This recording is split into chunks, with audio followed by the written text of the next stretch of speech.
शिमला के शारपित पहाड़।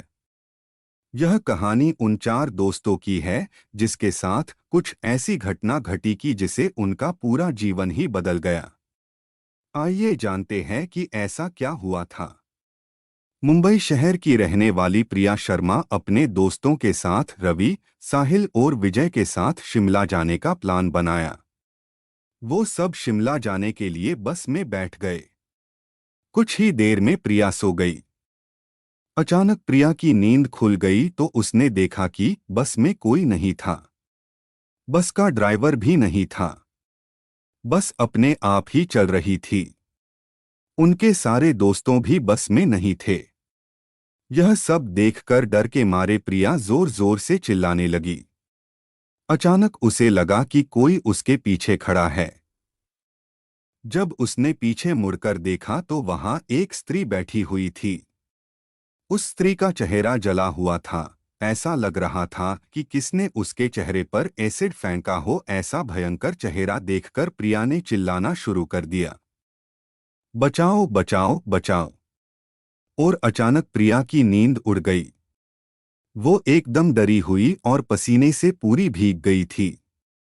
पास में बैठे हुए विजय ने पानी की बोतल दी और बोला, शायद तुम्हें कोई सपना देखा होगा।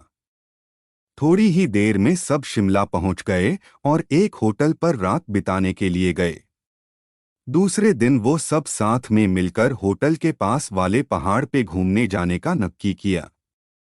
करीबन आधे घंटे में वो सब पहाड़ की सबसे ऊंची शिखर पर पहुंच गए। वहीं से नीचे देखने पर घने लीलेछम पेड़ पौधे काफी सुंदर दिख रहे थे। अचानक साहिल चौंक गया और बोला, नीचे देखो कोई खड़ा है, लगता है कोई स्त्री है। विजय और रवि भी देखने लगे लेकिन उन्हें कोई दिख नहीं रहा था और बोले, तू पागल हो गया है क्या? इस घने जंगल में कोई स्त्री कैसे आ सकती है? तुम्हें शायद कोई भ्रम हुआ होगा। उसके बाद वह सब खुली जगह पर चले गए। रात होने वाली थी इसलिए वह सब ने पहाड़ पर ही रुकने का निर्णय किया। इसलिए उन सब ने वहां पर ही तंबू लगाया और खाने पीने के लिए सामान बाहर निकाला। प्रिया की बैग तंबू के बाहर थी इसलिए वह लेने के लिए बाहर गई तो वहां पर उसे किसी की आवाज सुनाई दी। प्रिया उस आवाज की और अपनी नजर घूम आती है तो उन्हें सामने से कोई तीन आदमी आते हुए दिख रहे थे।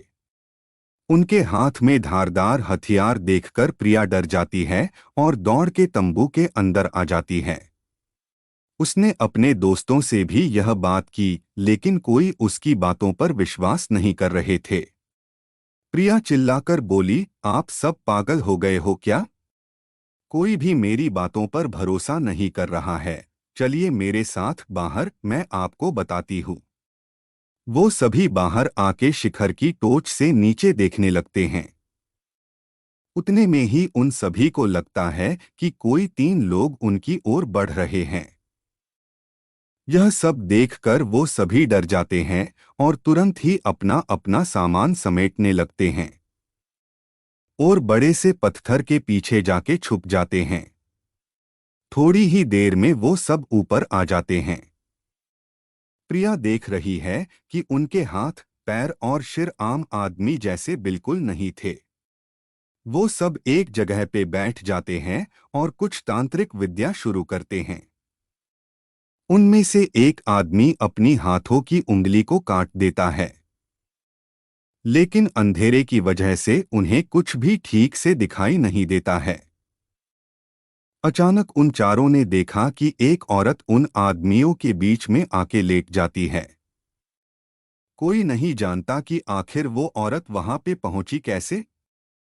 प्रिया ने कहा, मुझे कुछ समझ नहीं आ रहा है, आखिर यह सब हो क्या रहा है? मुझे बहुत ही डर लग रहा है।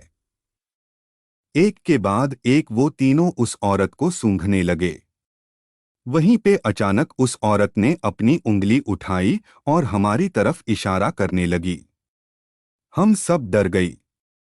वो तीनों उस औरत को छोड़कर हमारी ओर बढ़ने लगे। हम सब पहाड़ी से नीचे होटल की ओर दौड़ने लगे। हमारी आवाज सुनकर वो तीनों हमारी ओर दौड़ने लगे। प्रिया और साहिल सबसे आगे थे और विजय और रवि उनके पीछे दौड़ रहे थे। प्रिया और साहिल होटल तक पहुंच गए, लेकिन रवि और विजय का कोई पता नहीं चल रहा था। हमने होटल वालों से उनके बारे में सभी बातें की तो उन लोगों ने कहा कि उस पहाड़ पे कोई नहीं जाता है, वो पहाड़ शार्पित है, जो भी वहां जाता है वो कभी वापस नहीं आता है। आपकी किस्मत अच्छी थी कि आप अभी जिंदा है। लेकिन हमारे दोस्त रवि और विजय कभी भी वापस लौट के नहीं आए। हमने उन्हें ढूंढने का बहुत ही कोशिश की, पुलिस कंप्लेन भी करवाई, लेकिन कोई फर्क नहीं पड़ा।